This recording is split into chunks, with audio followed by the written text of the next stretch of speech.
सत्यं ज्ञानमनन्तं नित्यमनाकाशं परमाकाशं सत्यं ज्ञानमनन्तं नित्यमनाकाशं परमाकाशं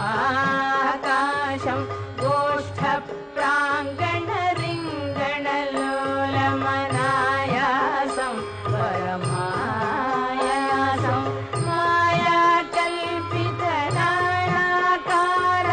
मायाकल्पितनानाकारमनाकारं भुवनाकारं स्वामानाथमनाथं प्रणमत गोविन्दं परमानन्दं कृत्स्नाम् अत्सीहेति यशोदाताडनशैशवसन्त्रासं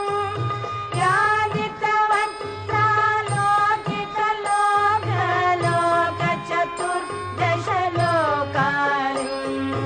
लोकत्रयपुरमूलस्तम्भं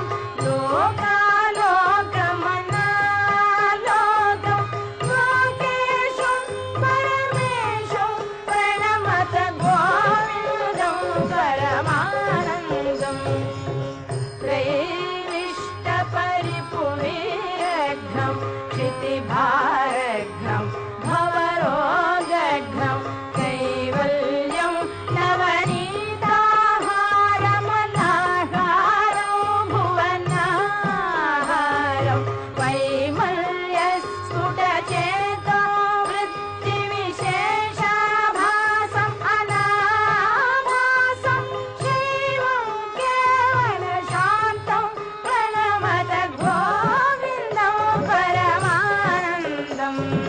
गोपालं प्रभुलीला विग्रह गोपालं कुलगोपालं गोपीखेलन गोवर्धन धृत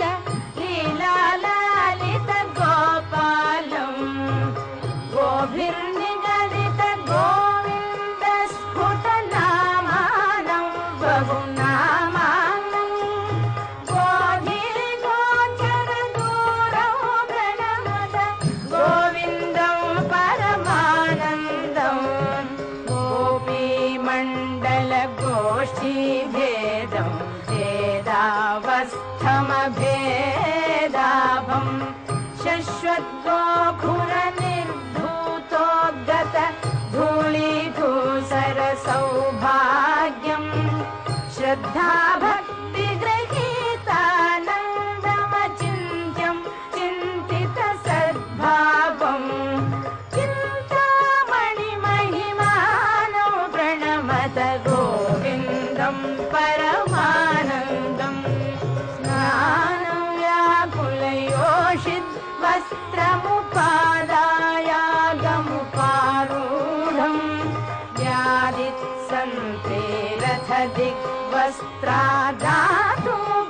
व्यादित्सन्त्रेरथदिग्वस्त्रादातुपाकर्षन्तं ताः निर्धूतद्वयशोकविमोहं बुद्धं बुद्धेरन्तस्थं सत्तामात्रशरीरं प्रणमत गोविन्दं परमानन्दं कान्तं कारणकारणमादिमनादिं कालघनाभासं कालिन्दीगतकालीय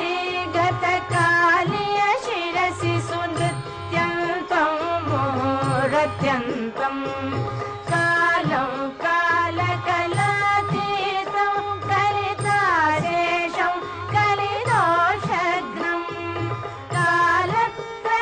कालत्रयगतिहेतुं प्रणमत गोविन्दं परमानन्दं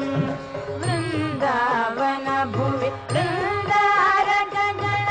वृन्दाराधितवन्द्येऽहं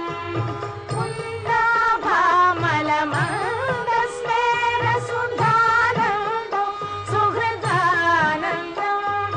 वन्द्याशेष महामुनिमानस वन्द्यानन्दपदद्वन्द्वं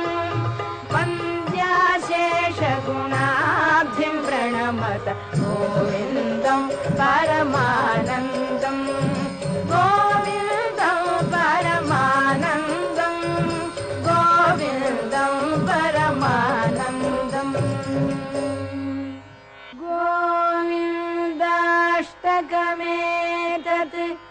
अधीते गोविन्दार्पित चेतायः गोविन्द अच्युत माधव विष्णु गोकुलनायक कृष्णेति गोविन्दाङ्घ्रि सरोजध्यान सुधा जलधौत समस्ताघः गोविन्दं परमानन्दामृतम् अन्तस्थं स तमभ्येति।